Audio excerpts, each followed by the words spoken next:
الحمد لله وحده والصلاة والسلام على من لا نبي بعده وأشهد أن لا إله إلا الله وحده لا شريك له وأشهد أن نبينا محمدا عبده ورسوله وصفيه وخليله أدى الأمانة وبلغ الرسالة ونصح الأمة وجاهد في سبيل الله حق جهاده صلى الله عليه وعلى آله وصحبه ومن سار على نهجه إلى يوم الدين وسلم تسليما كثيرا.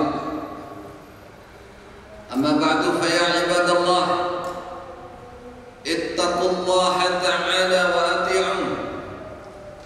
اتقوا الله عباد الله فإن خير الزاد هو التقوى كما قال تعالى وتزودوا فإن خير الزاد التقوى واتقون يا أولي الألباب.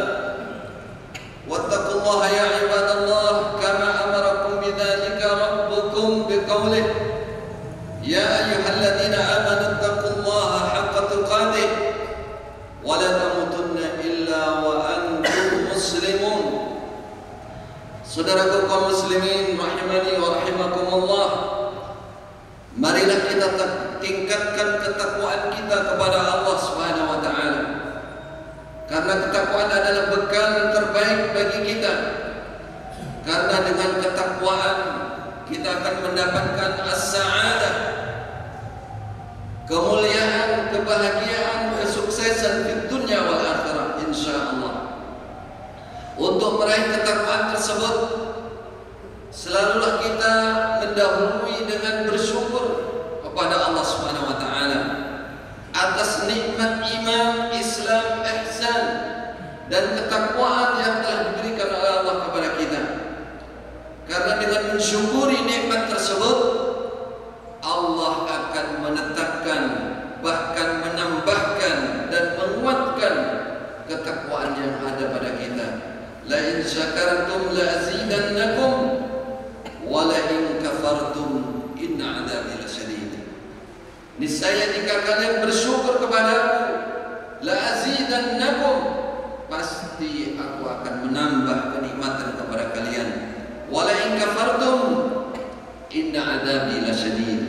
Niscaya jika kalian mengkufuri nikmat Allah, maka kalian mendapatkan ancaman dengan siksa yang berat. Ibadallah, ittaqullaha ta'ala wa ati'uh. Nikmat Islam adalah nikmat yang termulia. Karena dengan Islam kita akan mendapatkan rahmat Allah. Kita akan mendapatkan jaminan surga dari Allah. Wala tamutunna illa wa antum muslimun.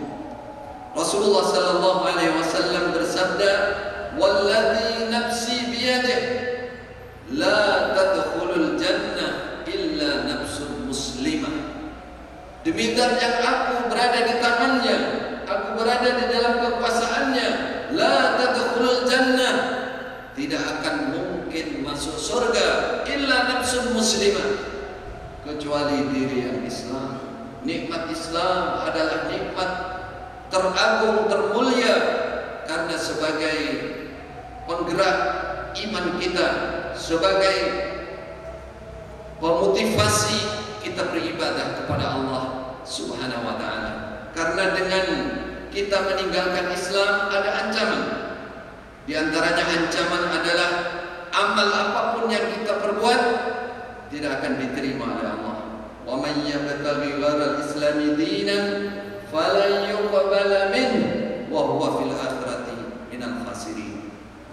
Saudaraku yang dirahmati oleh Allah, belakangan ini sabda Rasulullah sallallahu alaihi wasallam terbukti dan terlihat nyata di depan, di kanan kiri kita. Rasulullah bersabda, la tattabi'unna sanana man kana qablakum. Kata Rasulullah, kalian akan ikuti, akan terpengaruh, akan terbawa oleh kebiasaan-kebiasaan umat sebelum kalian.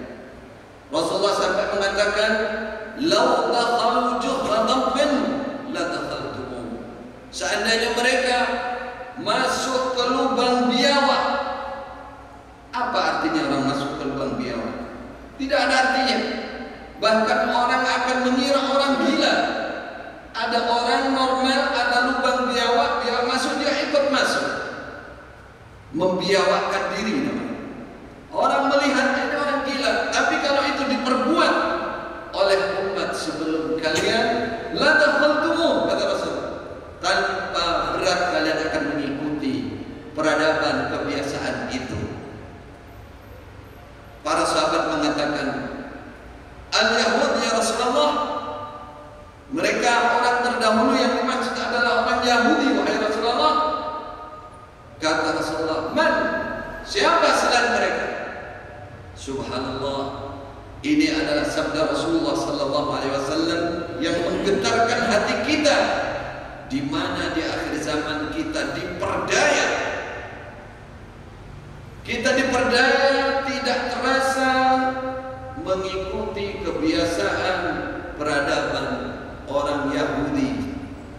Banyak hal di dunia ini yang kita akan ungkap pada saat ini, sampai perbuatan kezaliman, kekejaman, penjajahan mereka tertutup di depan mata mayoritas umat Islam.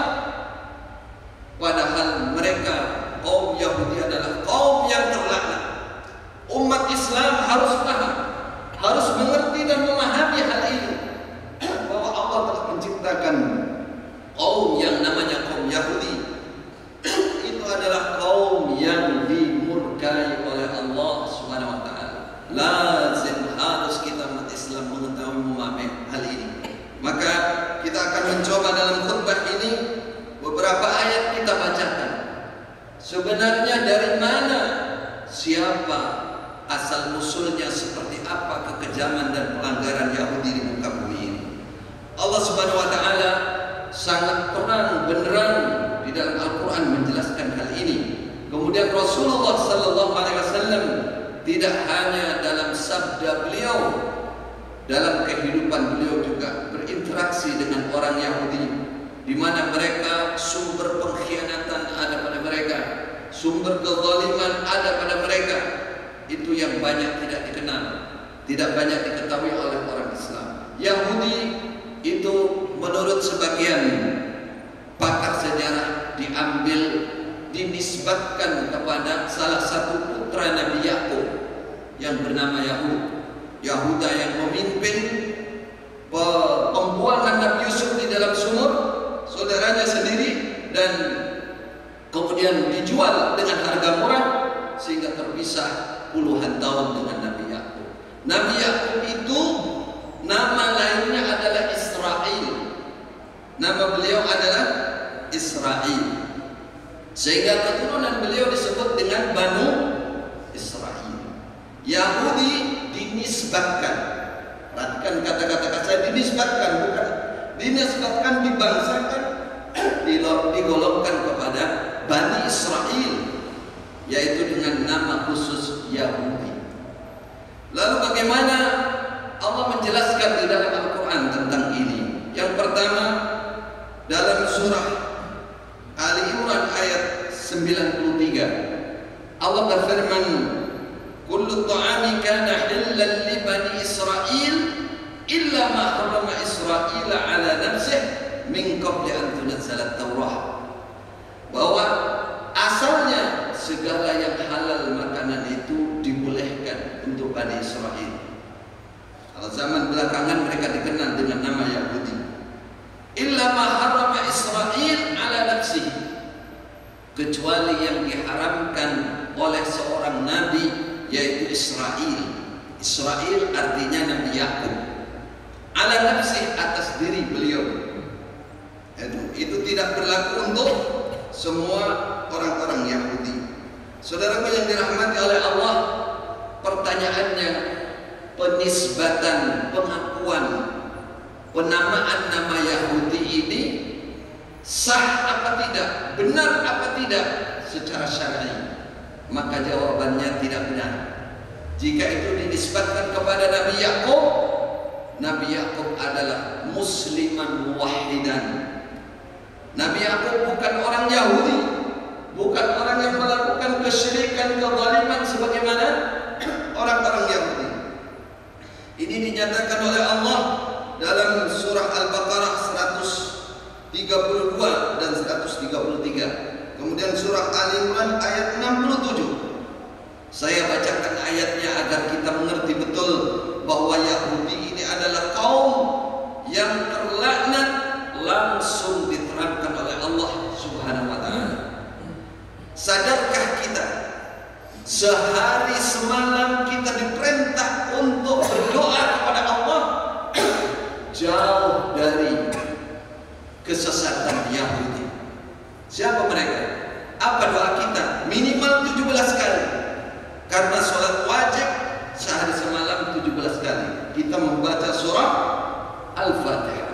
Ihdinas siratal mustaqim, siratal ladzina an'amta 'alaihim ghairil maghdub 'alaihim waladdallin. Ya Allah, tunjukkan kami ke jalan yang lurus, jalannya para nabi, para syuhada, para salihin, orang-orang terdahulu kami, bukan jalannya kaum orang yang dimurkai oleh Allah. Maghdub 'alaihim humul yahud.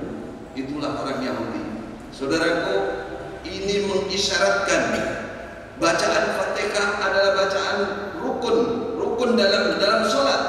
Berarti kita wajib mengucapkannya. Ini mengisyaratkan bahwa Yahudi itu berbahaya. Kita disuruh mohon perlindungan kepada Allah, jauh dari jalan, dari pengaruh orang-orang Yahudi. Mereka maghdub, orang-orang yang dimurkai oleh Allah. Ketika mereka menisbatkan diri kepada Yahud, putranya Nabi Yakub, kemudian yang telah bertobat dan diterima tobatnya oleh Allah, kemudian kepada Nabi Yakub Israel, kemudian bapaknya Nabi Yakub Nabi Ishak, kemudian bapaknya adalah Nabi Ibrahim, maka Al-Quran telah membatalkan penisbatan mereka. Mereka, para nabi itu bukan seorang Yahudi. Wa wassa biha Ibrahimu banihi wa Yaqub ya baniya innallaha istafa lakumuddin fala tamutunna illa wa antum muslimun. Illa wa antum muslimun. Nabi Ibrahim, Nabi Yaqub berpesan kepada anak turunnya, Allah telah memilihkan agama untuk kalian. Fala tamutunna illa wa antum muslimun. Janganlah kalian mati kecuali dalam keadaan Islam. Secara khusus dalam ayat berikutnya Allah menerangkan, am kuntum syuhada idh hadara Yaqub al-maut idh qala li banihi ma ta'buduna min ba'di qalu na'budu ilahaka wa ilaha abaika Ibrahim wa Ismail wa Ishaq ilahan wahida wa nahnu lahu muslimun. Agama Nabi Ibrahim, Nabi Ishak, Nabi Yakub dan Yahuda sekalipun sebagai nama yang dinisbatkan oleh orang Yahudi itu, mereka adalah Muslim, muwahhid. Bahkan dalam surah Ali Imran 67 Allah menyatakan, ma kana Ibrahim Yahudiyan wala Nasraniyan walakin kana hanifan muslima. Ibrahim bukan orang Yahudi, bukan orang Nasrani, tapi dia kana hanifan muslima. Dia orang yang bertauhid kepada Allah, dia orang yang Islam, berpasrah kepada Allah Subhanahu wa ta'ala. Saudaraku yang dirahmati oleh Allah, dalam baru 2 ayat ini sudah terang benderang bahwa mereka bukan golongan yang beriman. Mereka adalah golongan yang dilaknati dan dimurkai oleh Allah Subhanahu wa ta'ala. Subhanahu wa ta'ala. Kenapa? Pertanyaannya, kenapa mereka dilaknati? Kenapa mereka dilaknati oleh Allah? Yang pertama, saudaraku yang dirahmati oleh Allah, mereka adalah orang-orang yang diberi kitab, utul kitab. Jadi kalau kita membaca Al-Quran, di dalam Al-Quran ada penjelasan, ya ayyuhalladzina utul kitab, orang-orang yang diberi kitab adalah Yahudi. Itu yang pertama. Kalau Nasrani diberikan kitab tapi mereka banyak yang tidak paham kitabnya. Kalau Yahudi ini ahli, bahkan ahli dengan kitabnya, tapi dengan kejahatan yang luar biasa. Mereka merubah, badalu wa ghayyaru wa taharrafu. Mereka merubah, mengotak-atik kitab Taurat sehingga yang terjadi di sana bukan beriman, bukan bertauhid, tapi adalah kekufuran yang terang benderang di depan mata. Coba kita baca ayat sebutkan dalam surah At-Taubah ya. Dalam surah At-Taubah Allah menyatakan wa qalatil yahudu Uzair ibn Allah. Yahud, orang yang ahli kitab dia, ahli Taurat, seharusnya jika dia betul menetapi Taurat, meyakini Taurat, tidak akan beda dengan Islam, pasti bertauhid sebagaimana Islam. Mereka berani mengatakan Uzair ibn Allah. Nabi Uzair adalah anaknya Allah, berarti mereka adalah orang-orang yang dilaknat oleh Allah. Laknat untuk mereka dalam surah Al-Maidah 78, 79 Allah berfirman, lu'inal ladzina kafaru min bani Israil ala lisani Dawud wa Isa bin Maryam dzalika bima asaw wa kanu ya'tadun. Dari golongan Bani Israel, turunan Nabi Yakub yang namanya Yahudi ini, dilaknati oleh Allah. Mereka dilaknati oleh Allah. Dilaknat itu dijauhkan, diusir, at-tardu an rahmatih, dijauhkan dari rahmat Allah. Mereka dilaknati. Apa penyebabnya? Bima asaw wa kanu ya'tadun. Bahkan karena mereka melakukan penentangan. Mereka paham ayat, mereka paham aturan, mereka menentang ayat, tidak beriman kepada ayat, lalu merubah ayat-ayat Allah. Innalillahi wa inna ilaihi raji'un. Inilah Yahudi, saudara-saudara, sehingga mereka dilaknati dalam beberapa kejadian. Mereka dilaknati pernah menjadi kera pada zaman Nabi Daud. Lu'ina ala lisani Dawud wa Isa bin Maryam. Pada zaman Nabi Isa mereka dilaknati lagi oleh Allah. Sebagian dari mereka dijadikan babi, malih rupa menjadi babi. Semua karena pelanggaran dan penentangan kejahatan yang mereka lakukan. Itulah sebagian ayat. Sebagian ayat, masih banyak ayat lagi yang menerangkan pelanggaran mereka. Yuharrifunal kalima an mawadhi'u. Mereka merubah kitab-kitab Allah. Mereka senang makan riba. Mereka ya'kuluna amwalan nas bil batil. Mereka sering merampas, mengganggu, menghalalkan harta orang lain, menghalalkan segala cara untuk mencapai kekuasaan. Itulah Yahudi. Itulah Yahudi. Kita umat Islam harus waspada, harus berhati-hati, harus bersiap menghadapi kejahatan mereka. Karena Allah sudah menyatakan di dalam surah Al-Maidah ayat 82 disebutkan la tajidanna ashaddan nas adawatan lil ladina amanul yahud. Allah menyatakan seperti itu. La tajidanna ashaddan nas. Muhammad, kamu akan menjumpai manusia yang paling kejam, paling memusuhi, paling ingin menghancurkan Islam dan umat Islam adalah Yahudi. Wahai Muhammad, walan tarda ankal yahud walan nasara hatta tattabi'a millatahum. Tidak akan pernah berhenti, tidak akan pernah merasa puas untuk menghancurkan Islam dan umat Islam sampai umat Islam mengikuti agama mereka, sampai menjadi Yahudi semuanya. Waliyadzubillah, waliyadzubillah. Maka selamatkan diri kita, saudara. Dengan apa kita menyelamatkan diri kita dari gangguan Yahudi?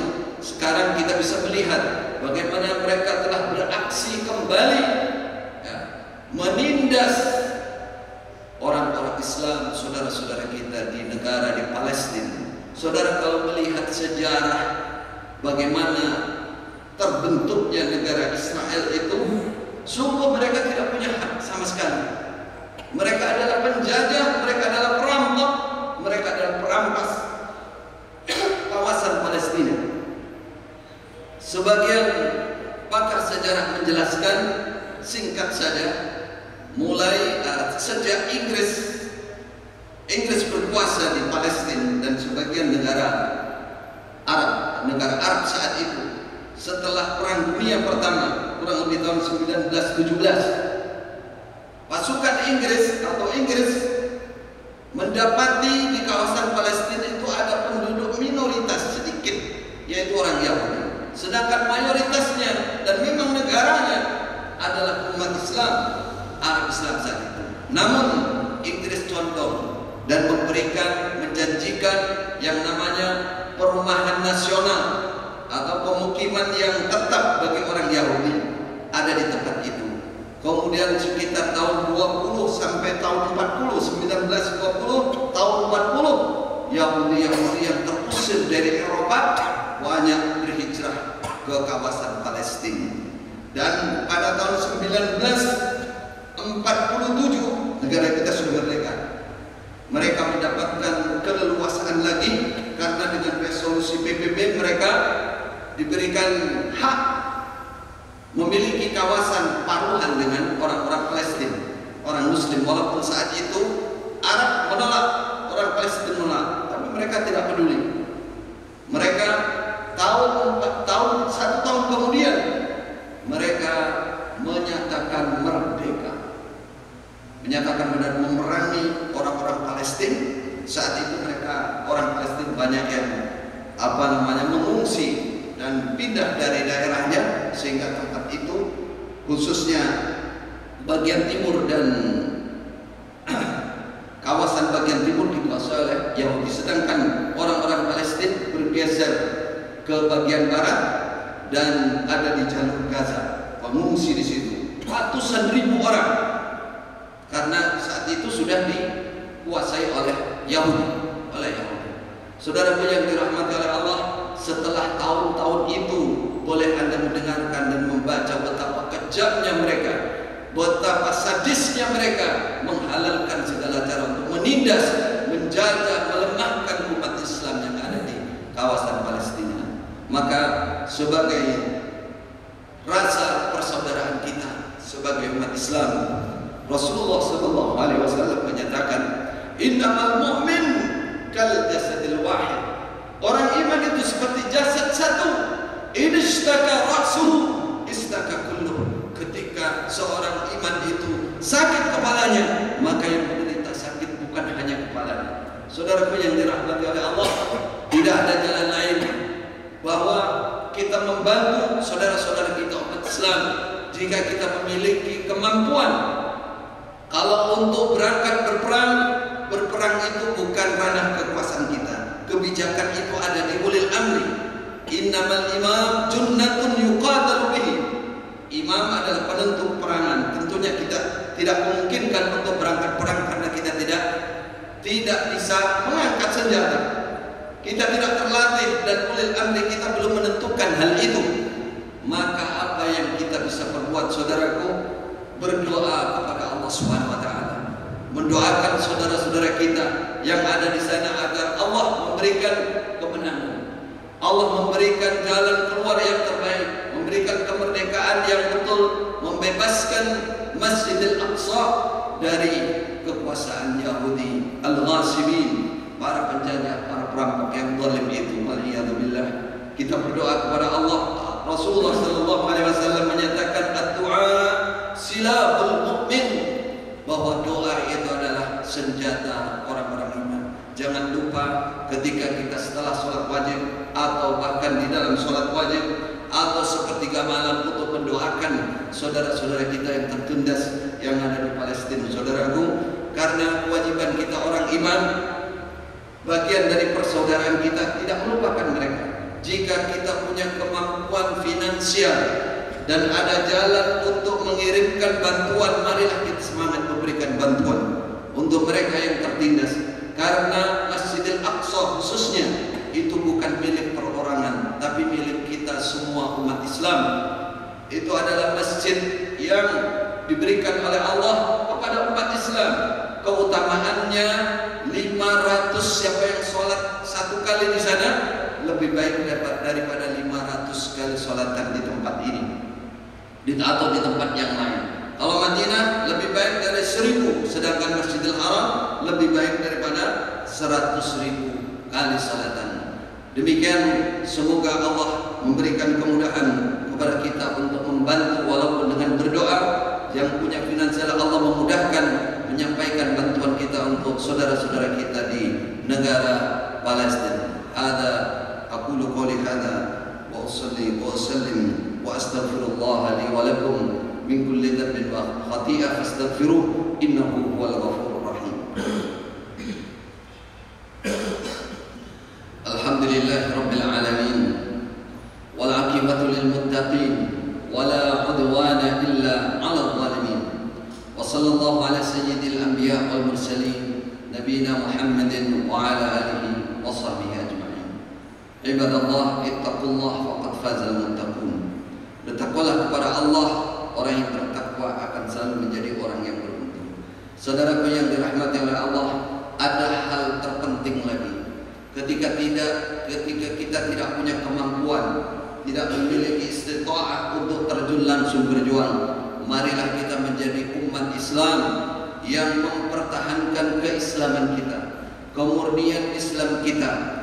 Karena Rasulullah sallallahu alaihi wasallam juga telah menjanjikan atau menjelaskan bahwa di akhir zaman pada saatnya nanti umat Islam pasti akan mengalahkan dan menjatuhkan pasukan Yahudi, orang-orang Yahudi.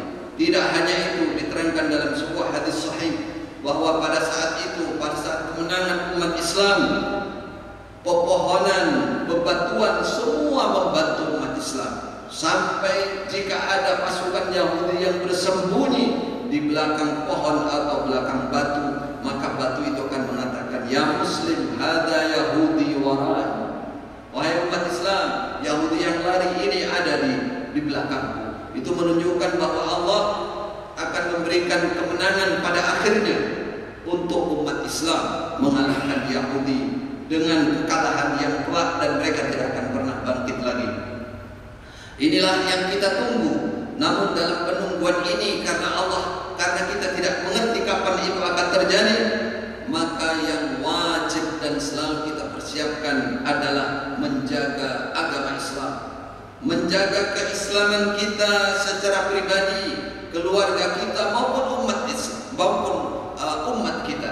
Jangan jauh dari Islam. Islam yang dimaksud adalah Islam sebagaimana yang disabdakan oleh Rasulullah sallallahu alaihi wasallam, "Bada'al Islamu ghariban wa sayaudu ghariban kama bada', fatuba lil ghuraba." Man al ghuraba ya Rasulullah?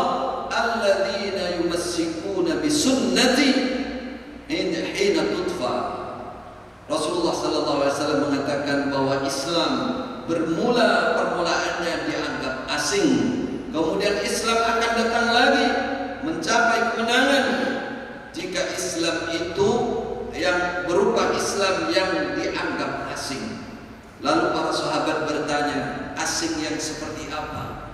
Umat Islam rata di mana-mana, ada di mana-mana, jumlahnya banyak, tapi Rasulullah pernah mengisyaratkan bahwa jumlah yang banyak itu tidak memastikan keaslian, kemurnian, kekuatan Islam yang mereka tetapi. Rasulullah memberikan isyarat, walakinnakum husa'un kawusa'il lail kalqail bahr.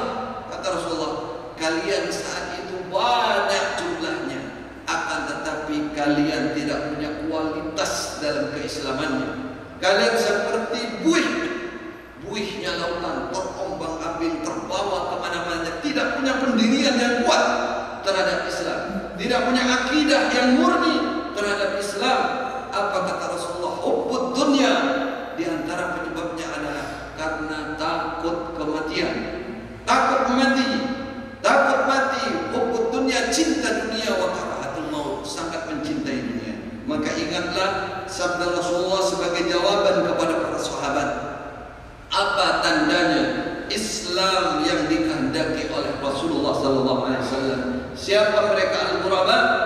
Nabi menjawab, alladzina yumassikuna bisunnati.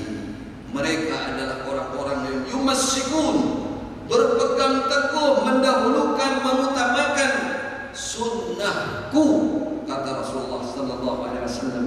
Sampai beliau memberikan gambaran bahwa di akhir zaman orang menetapi sunnah, al-mutamassiku bisunnati 'inda ikhtilafi ummati kal qabid 'ala al-jamr.